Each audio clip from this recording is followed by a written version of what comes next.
I'm going to make bottled Feijoas. This is a jar from a couple of years ago. They keep really well. I'm just going to use the Overflow Method. And that method can be used with fruit in syrup or water. Bottle some Feijoas, and I am going to lightly rinse the skins. Just because I want to use the skins too, and when I've done that, I'll post that recipe too. Okay, let's get on with it. Washing the skins is my first point. We will need jars, so I have a few of these AG or Aggie jars that have the seal, and also jars like this. They're good too. So any jar, if you're using lids, do get the nice press button ones. As long as they're in good condition, you can reuse lids, as long as they've got that pop up. And any size jar is great. Like, I like to have some smaller jars so that I can just open a jar and it's good for just me.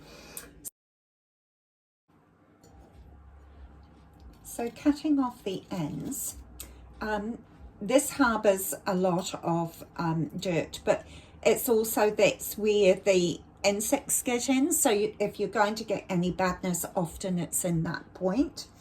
And any badness on the fruit itself, do cut it out. We don't want anything that is inferior. So when you're doing the scoop with a spoon like this, or you can peel them. Sometimes it's easier to peel, but I still want to keep my peels, so I toss them in this big pan. Okay, so I have got all my Feijoa out of the skins. I've got a lot of skins here. I am going to use some of those skins for the Feijoa. It's time to make some sugar syrup. When I do my syrup, I don't always know how much I'll need. However, I might do some more bottling in a day or two because they're actually falling very quickly. So I will bottle these, and then any syrup that's left over I can reuse. So I tend to use 1 cup of sugar to 3 cups of water. 3 cups of sugar, and with that, that's 9 or 10 cups of water. Simmer until all the sugar has dissolved.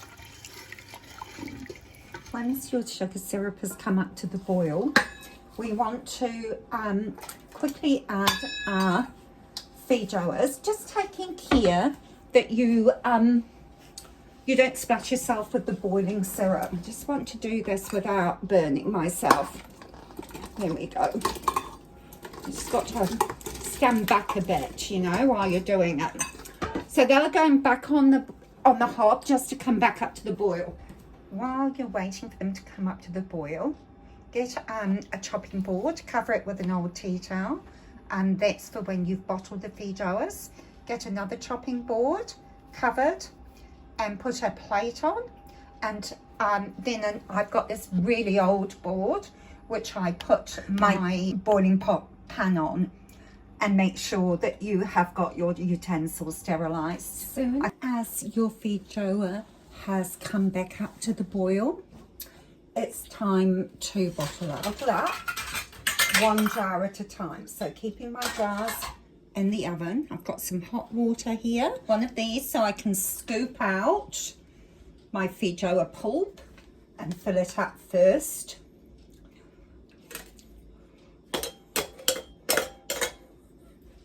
And remember, it doesn't matter what size jar you use. So I'm going to quickly add some liquid. Now it's called the Overflow Method for a reason, so do put it on. I've got this, the plate might be cold, so I've put a cloth down just in case. Don't want any thermal shock.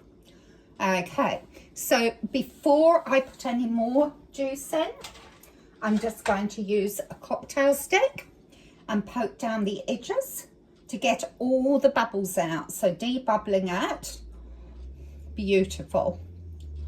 And then you can squish down your feijoas more if you want, but this suits me beautifully. So I'm just going to go right up to the top, trying not to overflow it. But if you do, it's fine. You want it right to the top like that, see? And then we do need to wipe our rims. So I've got some of these cloths. I'm going to just use hot water, but you may use white vinegar if you wish. So there we go. Just give them a quick wipe and then lid straight on. And making sure that your lid is quite tight. Hold it and tighten it. And then onto your next jar. Back on there.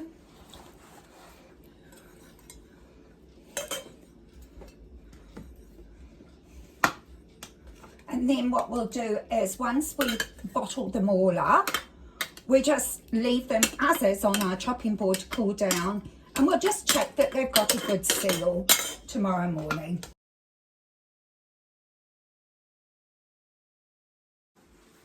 And I'll just show you the Aggie lids with the seals and the rings.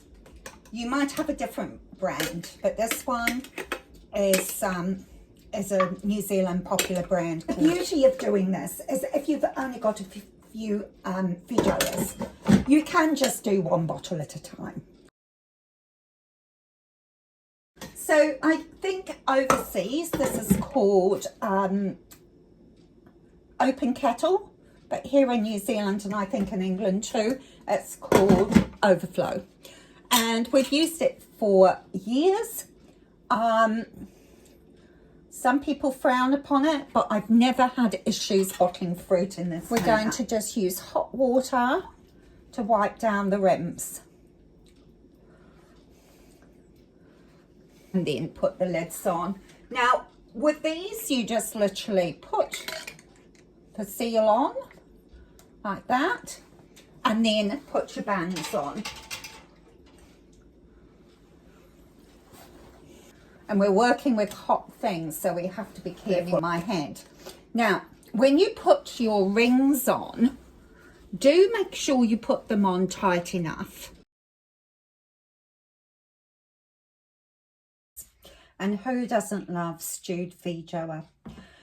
So these are the feijoas that I bottled yesterday. I've just made some feijoa jelly, and of course we have our feijoa fizz. There's lots of other recipes I could share. Right now we're just going to have a look. You can hear they've all sealed. But here, special jars with the seals. You can see that they're sealed really, really well just by lifting them up from the lid, but they also pop down. Now, I never leave my lids on when because I need to reuse these, but also you quickly see if something's come unsealed. You don't get that very often, but if they do come unsealed, you know quite quickly. So always check on your jars. They're absolutely delicious. You've got to savour feijoas all year round. That's it for me today. Have a wonderful day. Bye for now.